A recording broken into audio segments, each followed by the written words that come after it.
Parte quinta. Mi aventura en la mar. Capítulo 22. Así empezó mi aventura en la mar. Los amotinados ya no volvieron a atacar, ni siquiera dispararon un solo tiro desde el bosque. Habían recibido suficiente ración para aquel día, como dijo el capitán, y pudimos dedicarnos, sin otros temores, a reparar el fortín, atender a los heridos y preparar una buena comida. El Squire y yo nos ocupamos de esto último e hicimos fuego en la explanada. Estábamos al descubierto, pero ni nos dábamos cuenta, horrorizados por los gemidos que escuchábamos de los heridos que estaban siendo curados por el doctor. De los 8 que habían caído en el combate, solo Tix respiraban todavía. El pirata que recibió el tiro en la espillera, Hunter y el capitán Smollett, pero los 2 primeros podíamos ya darlos por muertos. El bucanero murió mientras le operaba el doctor, y Hunter, aunque hicimos todo cuanto estaba en nuestras manos, no volvió a recobrar el conocimiento. Todavía alentó, respirando estertóreamente, como el viejo capitán en nuestra hostería cuando le dio el ataque, hasta la tarde, pero tenía aplastadas las costillas y se había fracturado el cráneo en su caída, y aquella noche, sin que nos diésemos cuenta, se fue con su hacedor. Las heridas del capitán eran considerables, aunque no fatales. Ningún órgano había sufrido daño irreparable. El disparo de Anderson, porque fue Job el primero que le disparó, había roto su paletilla y tocado el pulmón, pero no de gravedad. La segunda bala había desgarrado algún músculo de su pantorrilla. Su curación era segura, dijo el doctor, pero entre tanto, y en algunas semanas, no debería levantarse ni mover el brazo y, de ser posible, ni siquiera hablar. El corte que yo me había hecho en los nudillos no tenía más importancia que una picadura. El doctor Livesey me puso un emplasto y, de propina, me dio un sopapo cariñoso. Después de comer, el Squire y el doctor se sentaron un rato junto al capitán para celebrar consejo. Y después de un rato de conversación, y cuando ya era más del mediodía, el doctor tomó su sombrero y 2 pistolas, se ajustó un machete al cinturón y con un mosquete al hombro salió del fortín. Cruzó la empalizada por el norte y lo vimos desaparecer apresuradamente por el bosque. Gray y yo estábamos sentados en una esquina del fortín, lo suficientemente alejados para no escuchar, por discreción, las deliberaciones de nuestros jefes. Al ver al doctor alejarse, Gray, que estaba fumando, dejó caer su pipa asombrado. «¡Por Davy Jones! ¿Qué sucede?», exclamó. «¿Se ha vuelto loco el doctor Livesey?» «No lo creo», dije. «En toda esta tripulación no hay hombre de mejor juicio». «Pues si es así, compañero», dijo Gray, «si él no está loco, entonces el que debe estarlo soy yo». «Debe tener algún plan», le dije. «No te quepa duda. Y si no me equivoco, creo que va en busca de Ben Gunn». Y los acontecimientos me darían la razón. Pero mientras tanto, como en el fortín hacía un calor sofocante y la pequeña explanada arenosa dentro de la empalizada ardía bajo el sol del mediodía, y quizá estimulado al imaginar con envidia que el doctor estaría caminando por la fresca umbría de aquellos bosques, con los pájaros revoloteando alrededor suyo y respirando el suave olor de los pinos, mientras yo me achicharraba allí sentado, con las ropas pegadas a la resina derretida y no viendo más que sangre y cadáveres en torno mío, lo que me producía una repulsión más intensa que el miedo que pudiera sentir, un pensamiento no tan razonable como la misión que yo adjudicaba al doctor empezó a hurgar en mi cabeza. Después, mientras baldeaba el fortín y fregaba los cacharros de la cocina, aquella repugnancia y aquel pensamiento fueron creciendo en mi corazón, hasta que, sin pensarlo más y aprovechando que nadie me veía, cogí de un saco que tenía a mi lado toda la galleta que pude y llené los bolsillos de mi casaca. Era el primer paso de mi aventura. Pensaréis que me comportaba como un insensato, y con razón, y que mi correría tenía mucho de temeridad. Pero estaba decidido a intentar un plan que se perfilaba en mi cabeza, y tampoco dejé de tomar las necesarias precauciones. Mi alimentación estaba asegurada por la galleta que me había procurado, y también me apoderé de un par de pistolas, y como ya llevaba municiones y un cuerno de pólvora, me juzgué bien pertrechado. Mi proyecto no era demasiado aventurado.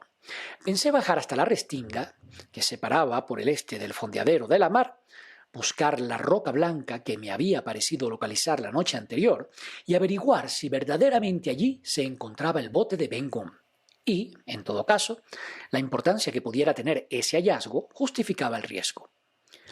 Pero como estaba seguro de que no me habrían permitido abandonar la empalizada, no me quedó otro recurso que despedirme a la francesa y deslizarme fuera escapando a la vigilancia. Los acontecimientos propiciaron mi ocasión. El Squire y Gray estaban ayudando al capitán a arreglar sus vendajes. Nadie atendía a la vigilancia, y de una carrera gané la empalizada y me escondí en la espesura. Antes de que pudieran notar mi ausencia, ya estaba lejos del alcance de mis compañeros. Esta segunda correría fue una locura mayor que mi primera escapada, pues solo dejaba a 2 hombres útiles para guardar el fortín, pero, como la anterior, condujo a la salvación de todos.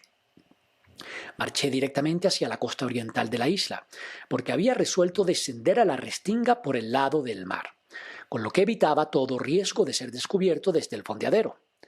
La tarde había caído, aunque aún lucía el sol y el calor era penetrante, y a medida que seguía mi camino por entre los árboles podía oír en la lejanía frente a mí no solo el sonido del mar en las rompientes, sino el balanceo de las copas de los árboles que me indicaba que la brisa marina se levantaba con más fuerza que de ordinario.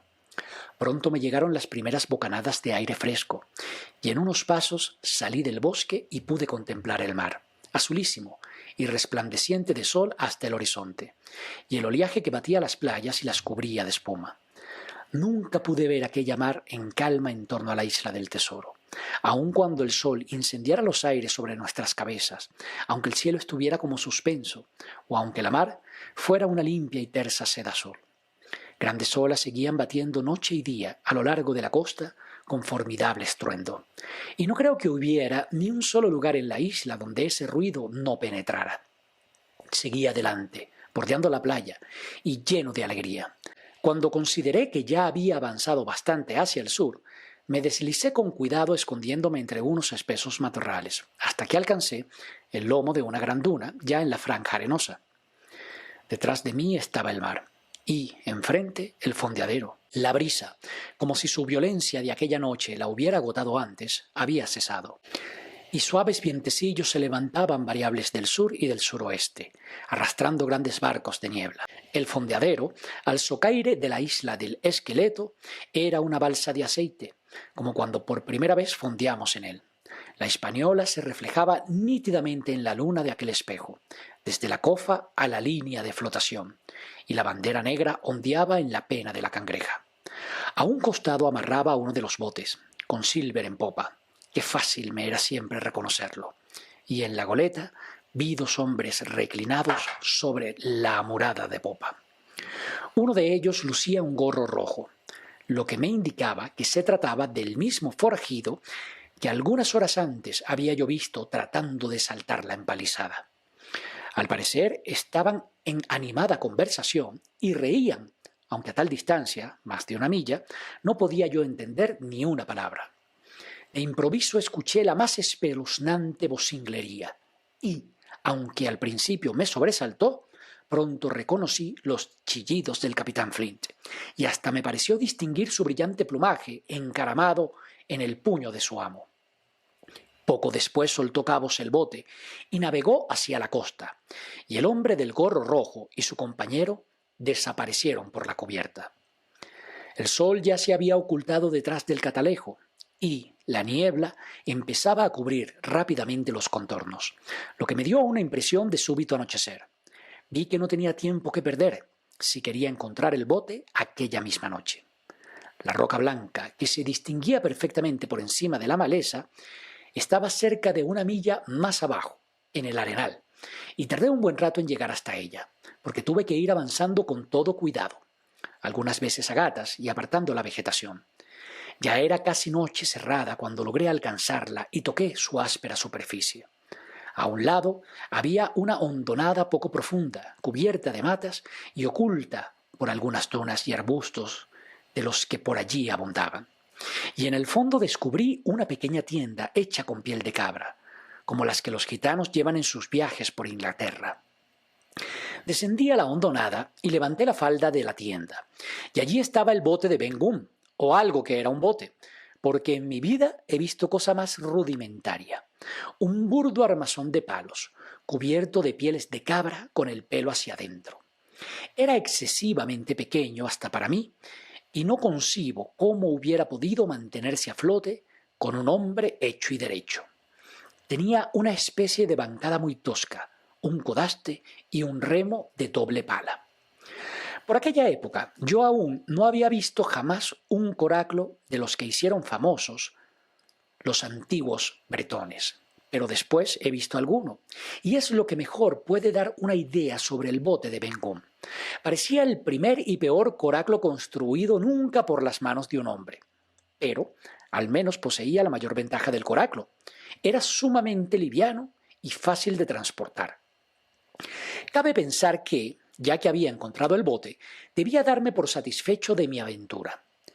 Pero una nueva idea me rondaba por la cabeza y la acariciaba con tanta insistencia que creo que hubiera sido capaz de realizarla aún ante las propias barbas del capitán Smollett.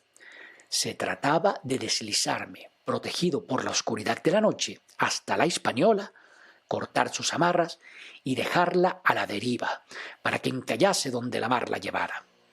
Yo estaba persuadido de que los amotinados, después de su derrota de aquella mañana, no estarían sino deseando levar anclas y hacerse a la mar, y juzgué que impedírselo podía servir a nuestros intereses.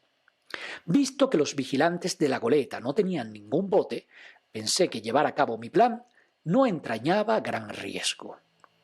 Me senté a esperar y aproveché para darme un atracón de galleta. La noche era tan oscura que de 1000 no hubiera encontrado otra tan a propósito. La niebla cubría el territorio. Cuando los últimos fulgores de la tarde se apagaron, una total oscuridad cayó sobre la isla del tesoro. Y cuando por fin salí de mi escondite con el coraclo a hombros, en aquella negrura solo se distinguían como dos ojos brillantes que venían del fondeadero. Uno era la gran hoguera en tierra en torno a la cual los piratas bebían para olvidar su derrota. El otro, más tenue, indicaba la posición del anclaje de la goleta. La Hispaniola había ido girando con la marea. Ahora su proa apuntaba hacia donde yo estaba, y las nubes de a bordo que yo veía eran tan solo un reflejo en la niebla de la intensa claridad que alumbraba la portañuela de popa.